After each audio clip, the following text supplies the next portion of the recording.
السلام علیکم۔ میں گندھارا اسٹریٹجک اسٹڈیز کے پلیٹ فارم سے اپنی تحقیق پیش کرنے کا اعزاز حاصل کر رہی ہوں۔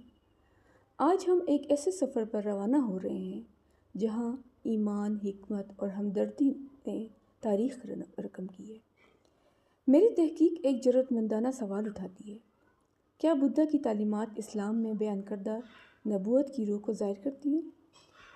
جب ہم بدھا کی زندگی کا مطالعہ کرتے ہیں تو ہمیں ایسی قدریں نظر آتی ہیں جو ہر مومن کے دل سے جڑی ہیں۔ انسانیت سے ہمدردی، نفس کی تربیت اور حق کی تلاش، یہ صرف بدھ مت کی تعلیمات نہیں ہیں، یہ تو اسلام کی اصل روح ہے۔ قرآن ہمیں بتاتا ہے کہ اللہ نے ہر قوم میں ہدایت کے لیے رسول بھیجے۔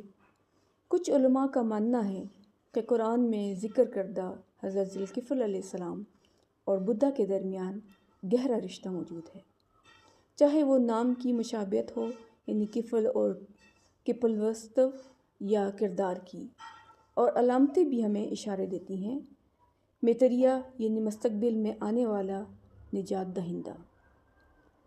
وہی تصور ہے جو نبی کریم صلی اللہ علیہ وسلم کے رحمت للعالمین ہونے کی یاد دلاتا ہے۔ بدھوی درخت جہاں بدھا کو روشن ضمیری حاصل ہوئی، وہ ہمیں شجر رضوان کی یاد دلاتا ہے، جہاں صحابہ رضی اللہ تعالیٰ عنہ نے بیعت کی۔ شاید زبانیں اور راستے مختلف ہوں، لیکن پیغام ہمیشہ ایک ہی رہا ہے: ہدایت کا پیغام۔